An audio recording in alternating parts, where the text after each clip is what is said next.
challenges facing Fortune 500 security teams. I'd like to call up our moderator, Steve Sparks. He's currently a product manager at InCapture Technologies, and beforehand he was the CIO of Tech and Info Risk at Morgan Stanley.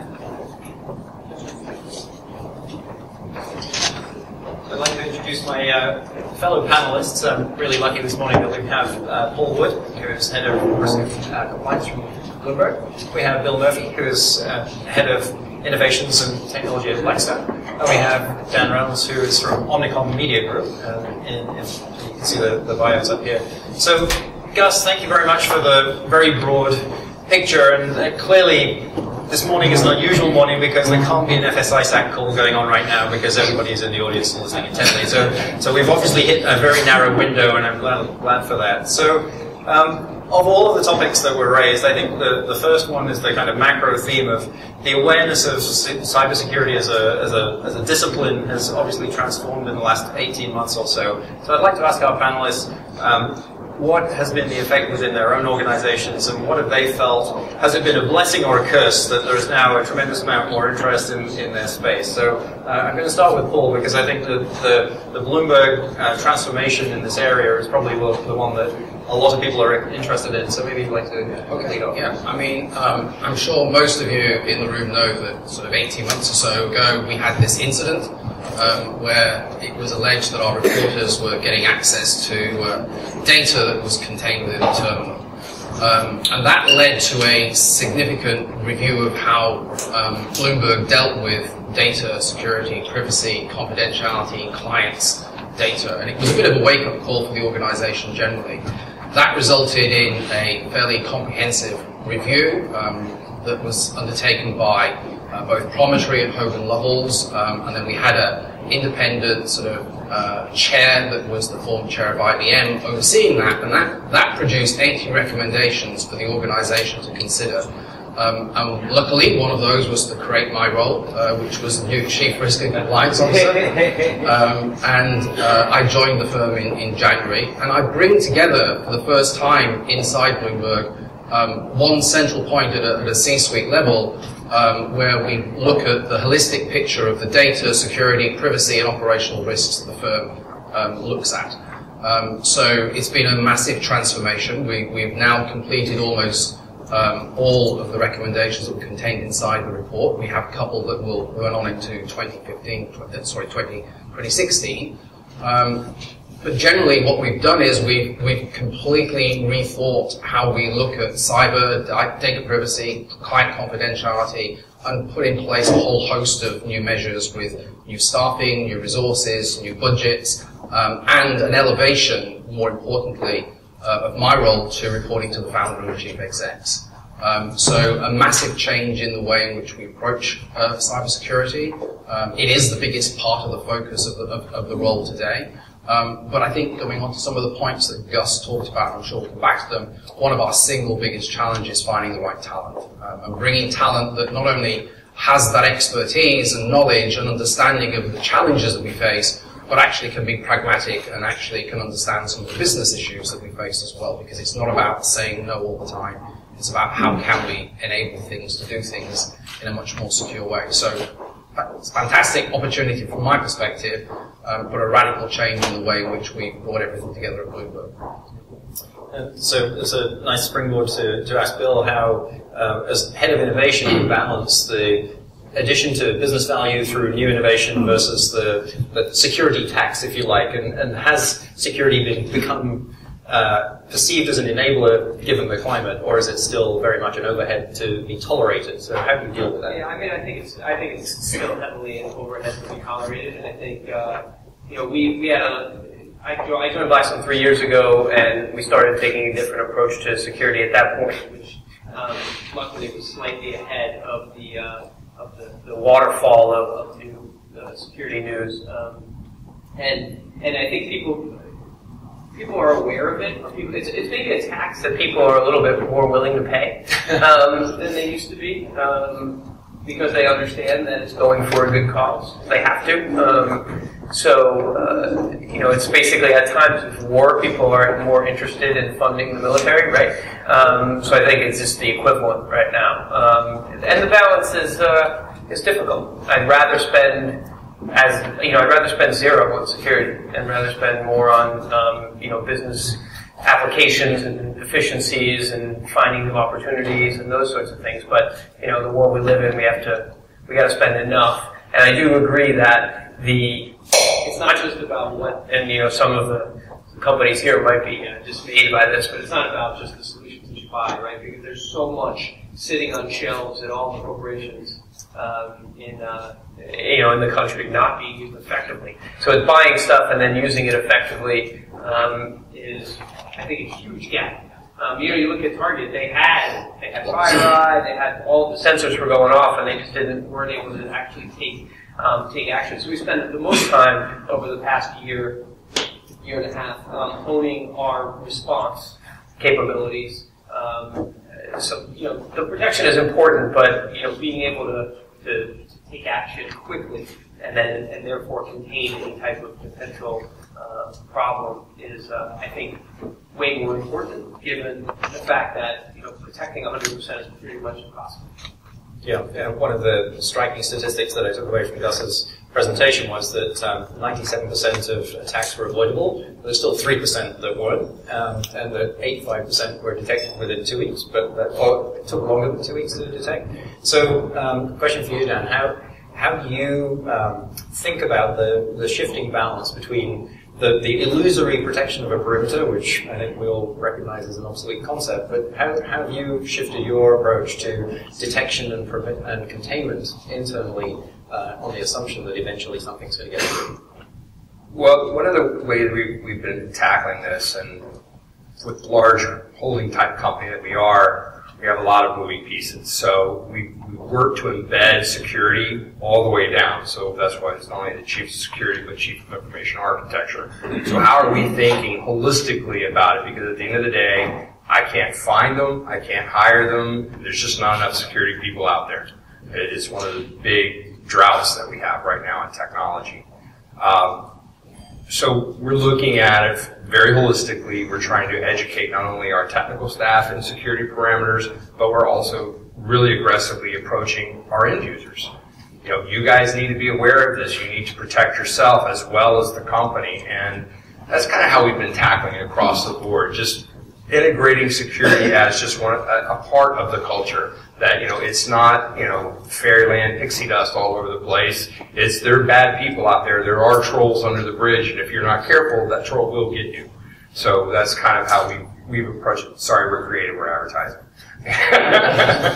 It's okay, there are trolls in Wall Street too. I come back to the point that both are making in terms of how you stay ahead of the game. I think first, it is a tax. There's no getting away from the fact that security is a tax on the organization. But you can reduce that tax if you do exactly that by having a security development lifecycle where security is brought to the table early in the game and actually is involved in the planning, the development, and actually helping to develop the architecture, and you can add value in that space. But in terms of this notion of we're not detecting the attacks, we're not looking for them properly, we've got all this technology. It is about the three prongs. It is about people, process, and technology. And people are that single biggest risk, and there is no patch for stupidity. And people will do those stupid things.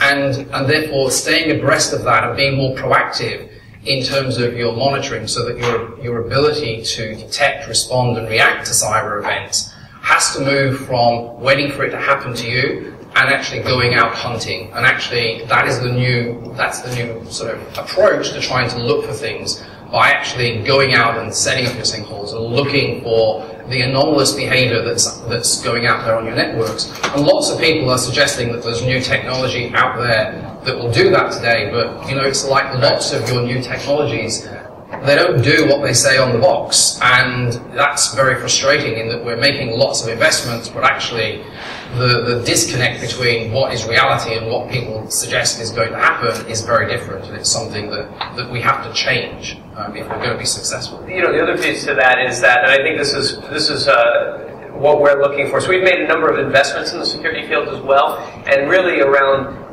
the more that we can simplify the solutions, it helps you on a variety of fronts, right? One, it helps you sell the solution to the people who are ultimately helping us set the budgets, right? And a lot of the security products still, they're kind of lagging behind in terms of UX, in terms of simplicity, in terms of the ability, time to value is often very long because you gotta roll it out to everything, and then you gotta get all the data, and before you know it, it's 6 months, and everybody forgot that you bought it in the first place, right? It's another age. So right, exactly. So I think the more centralization, so that we have less products that do more, is extremely helpful to enterprise clients. And two is just simplification, easy to use, easy to demo for the powers that be. Really enable us to move faster and deploy those solutions versus the ones that are made for the technology. So one of our portfolio companies, Carbon Black, is actually part of Bit9 right now, and we had this big debate when we invested in them. I kept stressing the UI, and he was like, "Well, we're selling it to our intrusion detection folks, right? And they just want a command prompt, right?" But we needed to make that huge jump to a dashboard where a chief executive could look at it and say, "Oh, okay, now I understand where my network is or where my environment is overall," before it really started to hit the market. So I think UX is it's getting it's in the heyday for every app right now, but I think even for security, it shouldn't be underestimated. Yeah, that makes that challenge with even the command prompt's not safe anymore. It's, Paul makes a real good point when you initially started about talent and having that pragmatic talent that understands business, and you're making the same point with the CEO dashboard. At the end of the day, typically when you're doing a board presentation, you start with, 50 slides you gather from all your subject matter expert. You boil it down into 2 slides that spend about 5 minutes in front of a board. And you got that 5 minutes to make the point whether or not you're going to get funding for your initiatives. And what we've done in trying to bake that into our fabric of our business and making them aware of everything that's happening is it's critical that simplification, and we get back to fundamentals from a business process engineering standpoint. And you look at some of the work that ADP is doing with big data and their actual process anomaly detection. It's not the front end, it's not the perimeter, it's the business model that they're actually protecting. It's the data that's associated to that business model. And they start looking at payroll anomalies. It's like, oh man, all of a sudden this little guy that's over here is just a lawn maintenance company. Why did his payroll spike $5,000 over the last month? What's going on there? And then they find, oh, someone's hacked his account, and they're actually cutting checks and sending them to somebody it doesn't belong to, and this poor guy's having to pay the bill.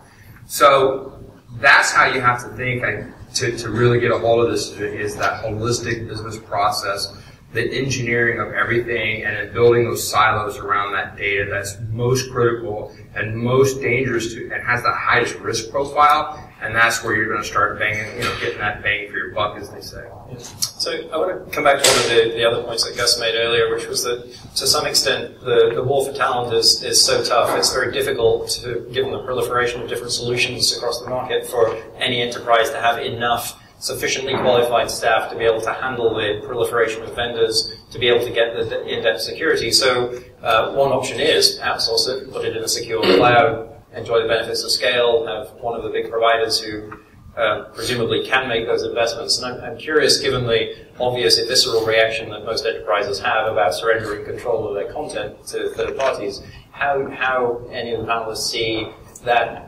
developing as an option for them. And maybe I'd like to start with Paul's perspective, because of all of the companies, Bloomberg with a big fat yellow cable is about as secure as you can get in terms of having an independent environment. But I'm curious, what's your perspective on that? So it's very true. I mean, clearly from a terminal perspective, from our industry, very much a private network, so we keep the internet away from it. But we've still got exposure, and there are things that I think we will move away from and look for those sorts of services. So a good example of that is, why would we go and build our own HR system? Why would we try to? Believe it or not, we did, but it's not really ideal. And we're now looking at those sorts of options. So options like Workday and having that as a service in the cloud is a great thing for us to think about. And what I think we're seeing is certainly cloud service providers start to think much more significantly about the added value that security and what they build into that model when they present it and how they think about security in the development of their applications and in the development of their infrastructure is clearly important. I think it's about deciding what works for you as an organization. What is it you're actually, what's important to you? And I think that comes back to Gus's point about the data-centric approach to security. What is it that's really your crown jewels? What is the stuff that you're not going to let go of? What is the stuff you want the immediate control of? And then it tiers. What are you prepared to perhaps think about losing? Where does your data classification process is? And have you really thought about the real impact and loss of those things? And then start to look at those other options, because you can't continue to do everything in-house. You can't continue to have the resources and the expertise and stay on top of all of the challenges that are coming, because it's becoming more and more complex and there's more and more interconnectivity, and therefore you have to take a balanced view and decide what's important, what's not, what will you put to the cloud, and then make sure that you've looked carefully at that cloud provider and understood how they think about security. Do they have a security culture that matches your own, or can you get them to a point where your appetite for taking the risk with them will evolve, or you can grow with them and you can actually develop them to do what you want to do. But I don't see cloud not being an option. Yeah, I mean, I think people confuse cloud and SaaS. I think SaaS companies are extremely incented to be extremely secure, as secure as they possibly can, and their whole businesses depend on it. So we're very comfortable that, you know, the SaaS businesses are eventually going to eat most of the IT landscape in terms of spend there. We do also believe in managed services. We actually made some investment bets around this in the past year as well, because my view is that let's do the things that are specific to Blackstone. The understanding what the key risks are and how to mitigate them, but you know, the 24/7 monitoring and the you know, the alerting at 4 in the morning and those sorts of more commodity functions are certainly, you know, the economies of scale of a managed service like Dell SecureWorks. Accuvant is one of our investments that's developing that. It's a variety, you know, Verizon has them, so on and so forth. So I think I still think there's a lot of runway as people continue to wake up to the fact that they're outgunned internally, and they need to bring in the hired help in order to scale that way. So Dan, I'd like to switch to talking about the ecosystem in which we all operate and the supply chain, and to the extent that the weakest link is the problem. And I'm sure that you get hit with vendor assessment queries from all of your clients, and then if you see any good ideas, you turn around and do them to all of your suppliers. I'm curious what you've seen in that space in the last 12 months, and how much that's changed, and how much more rigorous your clients have become in that period. So 12 years ago when I started at Omnicom, I got one assessment, one contract view a year because somebody saw a word that they didn't understand. Security. What does that mean? What is security? I know this is what that means. Now I get anywhere between 5 to 10 contracts a week, and I get 3 to 4 security assessments a week. That, you know, 131 questions. Please fill out our answer form for us. And I'm like, okay, well, you say yes, and we'll say we don't answer questions in this format, and no, I'm not uploading my network diagrams for you. Right? It's just not going to happen. Yes, asking the question means you failed your test, yeah, right? I used to do it when I was auditing. So I think the landscape is definitely changing. I think with, you know, the target board terminating the CEO, maybe because of that whole scenario, was a lot of wake-up call to people. I think where we're going from an industry, we don't have a choice. You know, we have to be true to what we do.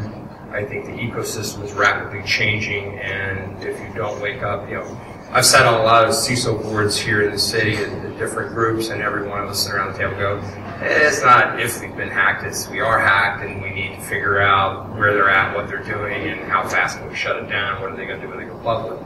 So I think the future for us holds, going back to the days for those that remember VAN networks and, you know, the Sterling networks, where it's dedicated B2B type organizations. You have the SOC offerings that are managed. we just can't maintain this pace. As Gus was saying, it's just frightening how fast it's going. And every legal contract is starting to get harder and harder to answer the demand of what they're doing, and to be realistic about, well, let's talk about what type of data and what type of data are we housing, what are we getting from you, are we getting IP, and then we have clients where we are getting very sensitive new product information that is IP, but it's only going to be confidential for the next 3 months as we develop a campaign. After that, it's public knowledge because we want you to buy that product. Right. But till then, you have to keep it under lock and key. So the demands continually increase, and we have to have reciprocity throughout the chain, and I think you're going to continue to see that. And also, Gus alluded to, I think the insurance companies are going to be driving a lot of this, like, oh, you want me to insure you for how much? No. Fill this out, and then we'll talk about it. And that's really what's happening. And the maturity of the language, the legal language, the regulatory language, dealing in EU, Asia's talking, you've got Australia now with their stuff, New Zealand's falling behind. It won't be long before the rest of Asia's on board with this.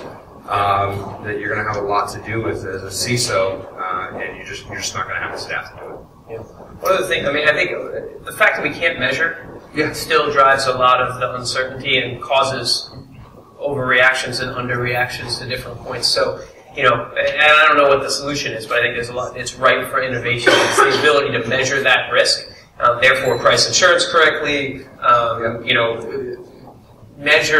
Make decisions based upon real, measurable, assessments is going to really change things. Hopefully, we can figure that out as an industry in the coming, once years. we can monetize it and truly move away from the FUD factor. Yeah, exactly. To some degree, the board doesn't spending too much money in a lot of cases because they're protecting things that are, ultimately not that important. It's like I had one guy ask, like, oh, we want to get a diesel generator for our building. What? Well, for business continuity and disaster recovery, we need a diesel generator. I'm like, dude, our work window is 3 months. I think we can get the building back online in 3 months. We're not buying a diesel generator. Like, it comes back to protecting against the threats that are actually going to impact the business process. And I think that the transparency, the nature of the space means that information sharing is problematic because you don't want to inadvertently divulge a weakness to an adversary that's going to exploit it.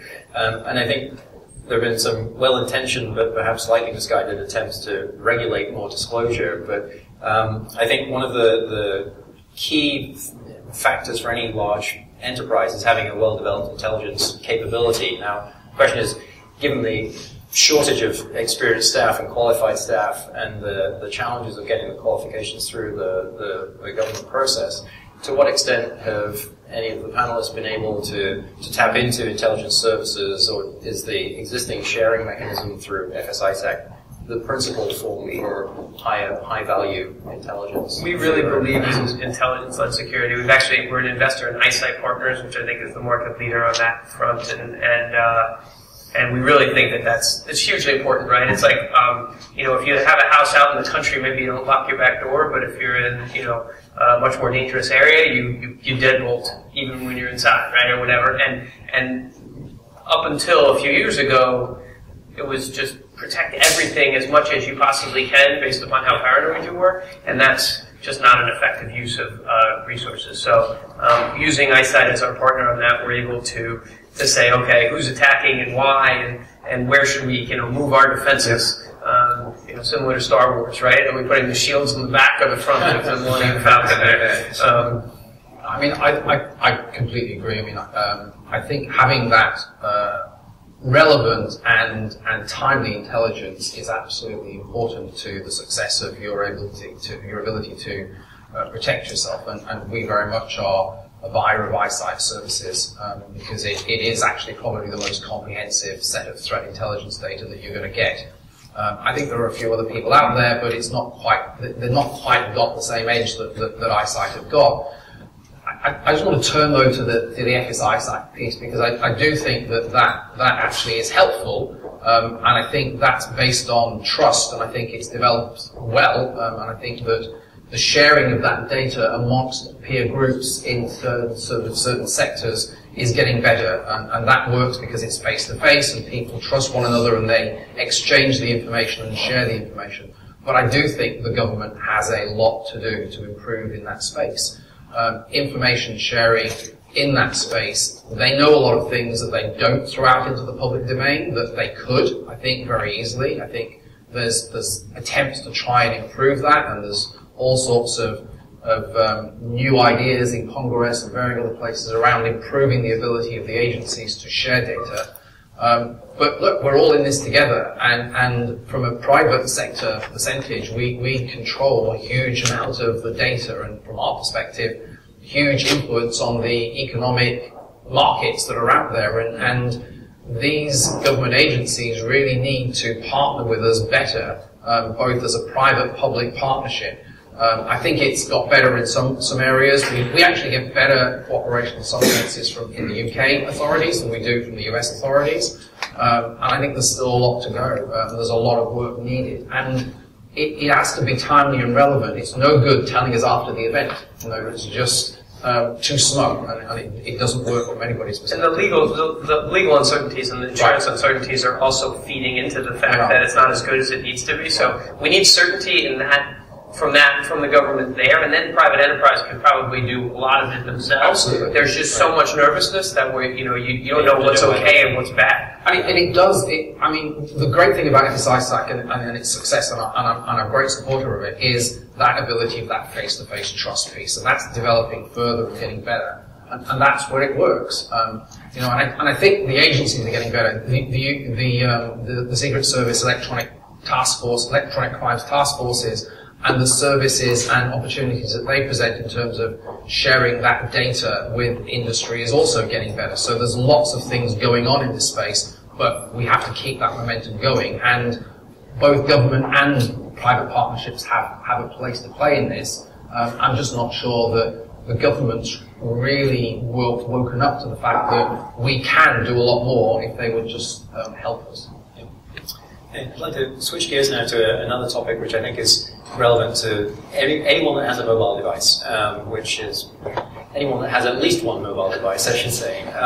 So one of the challenges of supporting a mobility program in the current climate is the proliferation of devices, and that's clearly one of the growing attack vectors. And with the push towards BYOD, which is a fairly consistent effort, there's clearly increasing the risk profile. So there's a question for the panelists: to what extent they feel that enterprises can or should mandate levels of security for what might end up being a personally owned device, and it runs smack bang into that convenience versus productivity trade, and it's not clear yet whether or not employees or employers have struck a good balance in terms of how do you enable the productivity and capabilities of BYOD when you have the security concerns of opening up all of those endpoints. So I'm curious what the experience has been, and is the enterprise seen as big brother or a benign enabler for the employee? We really try to be benign enabler as much as possible. We're only 2,000 people at Blackstone, so we have the luxury of saying, okay, we feel comfortable that we trust we have a certain amount of trust to give that, but I really feel for the people who can't operate in that, because, I'm sure you were at Morgan Stanley, it's just too many people to be able to give that trust, and I really do think it kills culture, to be Big Brother. So I struggle with that all the time, and we err on the side of openness, but it's just it's a no-win battle. In advertising, you just can't even go play the card. BYOD is here. We embraced it rapidly. We're making, and again, I'm not a Morgan Stanley, I'm not a Bloomberg, I'm not a Blackstone. While we have some sensitive data, most of our data is, 45 to 55-year-old male that may have erectile dysfunction. Okay, what zip codes do we send this mailer to? Yeah, that's the kind of work we do. You need that. We're the Cialis commercial. Well, thankfully we're not in that business. Yeah. But I think there's a balance, and it's sort of trying to get that productivity, entrepreneurialism of what we're seeing new people want. Unfortunately, the workforce is demanding it, and we have to adjust. We get away to an extent from our point of view by having our own app and controlling that. But it is about, you have to have mobile device management, you have to have some kind of ability to wipe, because otherwise, one of these things is going to turn up on eBay with your data, and there's lots of examples of it, and that's very challenging. And people then say, well, end of the day, we trusted you with our data, and we need to be sure that you're going to look after that data, and that you've got a relevant level of control to manage that data. And therefore, what we're trying to do is work with keeping the stuff that we're bothered about inside a secure container so that we can deal with that, and then not worry too much about the rest of it. I mean, at the end of the day, it comes down to email, though, right? Yeah, because, I think that's the key thing. Are you willing to take the tax of putting somebody into, good and all the negatives of that versus native apps on the phones? And, we've made the decision not to do that. And I think, everything eventually gets into email. So as much as you can, people have been heralding the end of email for 10 years. Oh, we're all going to tweet everything, and we're all going to IM everything. It's basically how we all work. And I think, a lot of times people spend an inordinate amount protecting systems, but then you can export everything from the system and email it to your Gmail account, easily. So it just... misplaced. It is that balance, and unfortunately, though, I think again it comes down to sectors. You just can't get away with that in the financial services industry because the external environment, the regulatory environment, is expecting you to do the things that you've got to do, and they have put pretty tight provisions around how they're expecting these things. Now, whether that's right, wrong, or indifferent is a debate that's separate. But there are lots of financial services sectors which have to go the other extreme, and you can't even email to Gmail. So there is no public access to those sort of file sharing, mail services, and the likes. And that's just the way that sector is. I think it does depend upon the industry. The good thing about that is, again, you have a few industries that have very tight regulations. Then you have all the other business out there that has, okay, we've got to do Sarbanes because we're publicly traded or we're privately held. We've slipped ours through the whole can we wipe your stuff. Simply, we put in a EULA. If you're going to work here, we have a right to blow your stuff up, and we're not responsible. And you know what? Just like every EULA you've read for Angry Birds or Solitaire or Candy Crush, which is the big one, where you say, we can have all your privacy data. We can, we're going to tell you where you are. We're going to track you. You don't read that. You don't know what you're giving away. I mean, people read the EULA for Angry Birds. Nobody, right? You gave away everything, even your firstborn. But that's, that's the world you live in, is how do you educate them, but not too much? How do you slip things through? Because in our industry, we're dealing with, the kids coming right out of college up to about 35 is the median age of our company. Is, they're in this whole Facebook world and Twitter and Instagram and Flickr or whatever the hell it's called these days. I got a 16-year-old daughter that's like, oh, Dad, you're so old. And I'm like, yeah, okay, babe, whatever. But again, it's like, I've got 600 friends on Facebook. I'm like, you met 600 people? Yeah, no. Then they're not your friends. If you ain't met someone face to face and shook hands, you ain't friends. So it sounds as though you have as many challenges on the personal front as you do. So for those of you that don't have teenagers, a beautiful 16-year-old daughter with a little boy's panting, you're like, easy, son. So I'm from down south. We can take care of that. So I think that may not scale as a solution. No. So you only need to make one example, though. So I think we're going to bring this to a close, because there are several other panels, including one that's going to focus on the human element, which I think is obviously one of the key areas that we didn't have time to delve too deeply into. There's the how to do cloud right without screwing up, which Diane's going to lead. And there's going to be a broader view of how the role of the CISO has changed, which Steve is going to take at the end. So I'd like to thank you for your attention. I'd like to thank John for the work.